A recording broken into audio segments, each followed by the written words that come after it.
Welcome back to our channel. இப்போ நம்ம பார்க்க போகிறது நியூ சிலபஸ் பேஸ் பண்ணி தமிழ் இலக்கணத்தில் பிழை திருத்த பார்க்க போகிறோம். என்ன டாபிக்னா ஒரு ஓர். ஸோ எந்த இடத்துல நம்ம ஒருங்கிற வார்த்தை யூஸ் பண்ணணும், எந்த இடத்துல ஓர் அப்படிங்கிற வார்த்தை யூஸ் பண்ணணும் அப்படிங்கிற இந்த ஒரு கான்செப்ட் தான் பார்க்க போகிறோம். ரொம்ப சிம்பிளான ஒரு கான்செப்ட் தான். நம்மளுக்கு உயிரெழுத்து உயிர்மை எழுத்து என்ன அப்படின்னு தெரிஞ்சிருந்தாவே போதும். ரொம்ப சிம்பிளாகவே எந்தவித கன்ஃபியூஷன் இல்லாமல் ஆன்சர் கண்டுபிடிச்சலாம். இதில் ரெண்டு பாயிண்ட் தான் நீங்கள் தெளிவாக புரிஞ்சுக்கணும். ஆக்சுவலாக இது 6th புதிய தமிழில் பருவம் 3ல் இயல் 1லே இங்கே கொடுத்துருக்காங்க. இடம் அறிந்து பயன்படுத்தும் அப்படிங்கிறத. ஸோ இந்த பறவை நீங்கள் நல்லா கவனிங்க.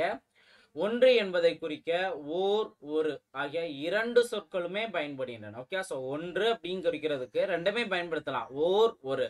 ஆனால் எந்த இடத்துல ஓர் யூஸ் பண்ணணும், எந்த இடத்துல ஒரு யூஸ் பண்ணணும், இதுதான் இங்கே மெயினாக தெரிஞ்சுக்கிட்டார். அதாவது உயிரெழுத்தில் தொடங்கும் முன் ஓர் என்னும் சொல்லை பயன்படுத்த வேண்டும். ஸோ உயிரெழுத்துல இப்போ நம்ம அன்பு அப்படின்னு நம்ம சொல்றோம். இப்போ இதுல அந்த முதல் எழுத்து இருக்குங்களா, இது உயிரெழுத்தா உயிர்மை எழுத்தா அப்படின்னு கவனிக்கணும். இப்போ ஆ அப்படிங்கிறது உயிரெழுத்து தானே. ஸோ இந்த மாதிரி உயிரெழுத்துல தொடங்குச்சுன்னா இந்த வார்த்தைக்கு முன்னாடி நம்ம ஓர் பயன்படுத்தணும்னு சொல்றாங்க. ஓகேவா?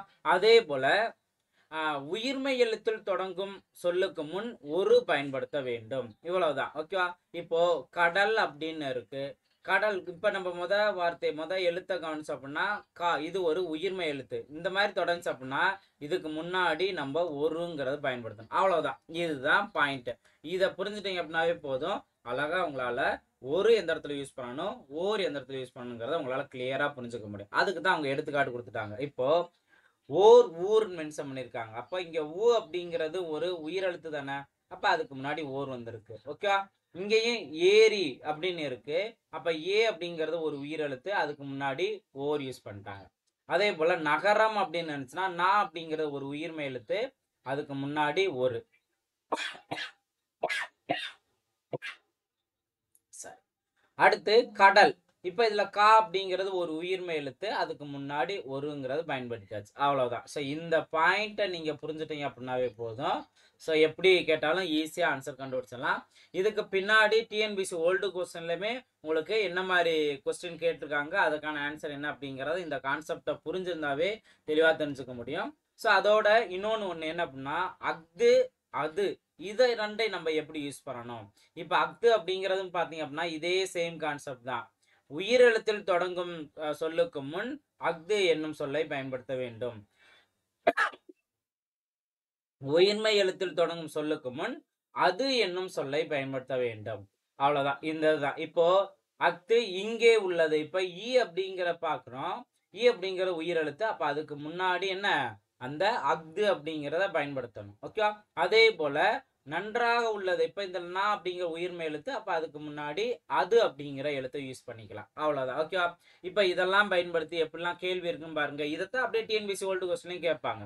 பாருங்க, ஒரு அழகிய சிற்றூரில் ஓர் குளம் இருந்தது. இந்த பிள்ளையை திருத்தி எழுதுக. அப்போ ஒரு எங்க யூஸ் பண்ணும், ஓர் எங்க யூஸ் பண்ண பாருங்க.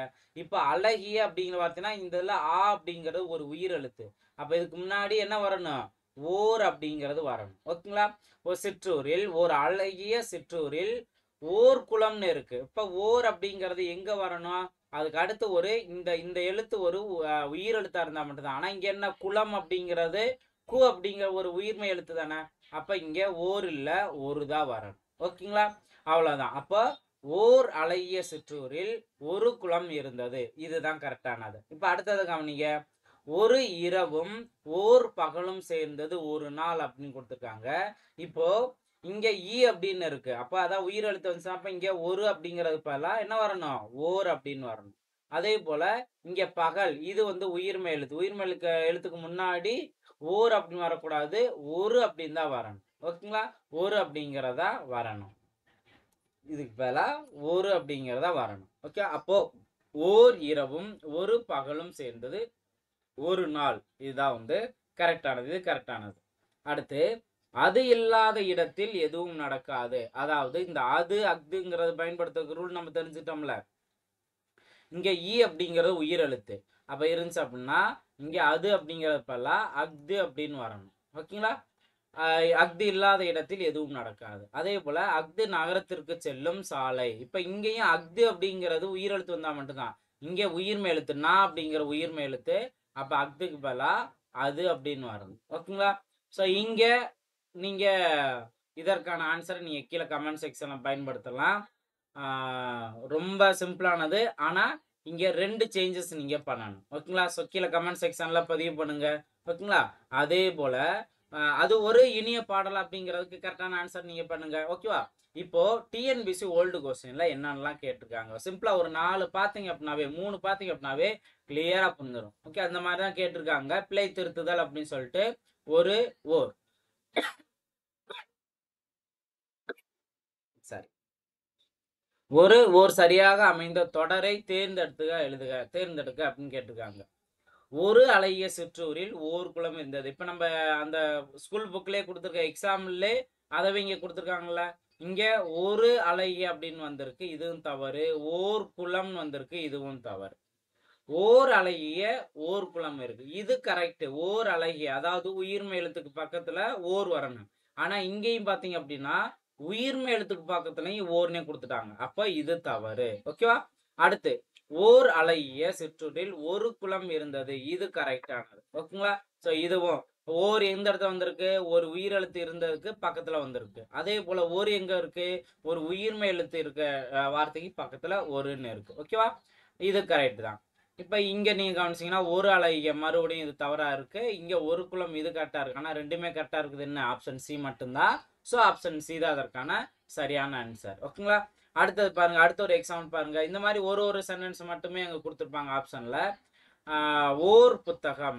இங்க ஓர் அப்படிங்கிறது எங்க வரணும், உயிர் எழுத்துக்கு வரணும். இங்க உயிர்மெய் எழுத்து பூ, புத்தகம் பூ அப்படிங்கிற உயிர்மெய் எழுத்து. அப்ப இதுக்கு வராது. ஒரு புத்தகங்கிறது தான் கரெக்டானது. ஓகேவா? இந்த ஒரு புத்தகம் இங்க கரெக்டா இருக்கா? அடுத்து ஒன்று புத்தகம் அப்படிங்கிறது நம்ம சொல்ல மாட்டோம். ஒன்றின் புத்தகம் அப்படின்னு நம்ம சொல்ல மாட்டோம். ஓகேங்களா? ஒரு புத்தகங்கிறது அதற்கான சரியானது. இப்ப அடுத்து இன்னொன்னு பாருங்க. ஒரு அமைந்த சரியான தொடரை தேர்ந்தெடுக்க. ஒரு அணில் மரத்தில் ஏறின. இங்க 2 தப்பு இங்க கொடுத்துருக்காங்க. அதாவது ஒரு மிஸ்டேக் இருக்கு, ஒருமைப்பன்மை மிஸ்டேக் இருக்கு. இங்க பாத்தீங்க அப்படின்னா அணில், இங்க ஆ அப்படிங்கிற ஒரு உயிர் எழுத்து. அப்ப அதுக்கு முன்னாடி என்ன வரணும், ஓர் அப்படிங்கிறதா வரணும். ஓகேவா? இப்போ ஓர் அப்படின்னு வந்துச்சு அப்படின்னா மரத்தில் ஏறியது அப்படிங்கிறதா இங்க மென்ஷன் பண்ண. இங்க ஏறின அப்படிங்கிறது பன்மையில கொடுத்துருக்காங்க. அப்ப இதுவும் தவறு. ஒரு அணிலுங்கிறதும் தவறு, ஏறின அப்படிங்கிறதும் தவறு. இங்க ஓர் அணில்னு கொடுத்துருக்காங்க, ஆனா மரத்தில் ஏறின அப்படின்ட்டு பன்மையில கொடுத்துருக்காங்க. அப்ப இதுவும் தவறு. இங்கேயும் ஓர் அணில் மரத்தில் ஏறியது, இதுதான் கரெக்டானது. இங்க பாருங்க ஒரு அணில், மறுபடியும் இந்த உயிர் எழுத்து இங்க ஒருன்னு வந்துருச்சா. அப்ப இது தவறானதானே, ஓர் அப்படிங்கிறது வரணும். ஸோ அப்போ ஆப்ஷன் சி மட்டும்தான் கரெக்டானது, மற்றெல்லாம் தவறானது. ஸோ அழகா இந்த மாதிரி ஓர் நம்ம ஈஸியா தெரிஞ்சுக்க முடியும். நான் சொன்ன ஸ்டார்டிங்ல சொன்ன அந்த உயிரெழுத்து வந்தா ஓர், உயிர்மெய் எழுத்து வந்தா ஒரு, இதை மட்டும் நல்லா தெளிவா தெரிஞ்சா போதும். அதே போல அஃது அப்படிங்கிறதும் உயிரெழுத்துக்கு வர்றதுக்கு முன்னாடி அஃது வரணும், உயிர்மெய் எழுத்து வந்துச்சு அப்படின்னா அதுன்னு வரணும். இதை மட்டும் தெரிஞ்சா போதும். ஆல்ரெடி நம்ம ஒருமை பன்மைக்கு ஆல்ரெடி கிளாஸஸ் நம்ம கொடுத்துருக்கோம். ஸோ அந்த வீடியோ பார்க்காதவங்க அதையும் நல்லா தெளிவாக பாருங்க. ஸோ இந்த ஒரு இதுக்கு நீங்க கமெண்ட் செக்ஷன்ல பதிவு பண்ணலாம். அது ஒரு இனிய பாடல், இது மிஸ்டேக்கான ஒரு சென்டென்ஸ்.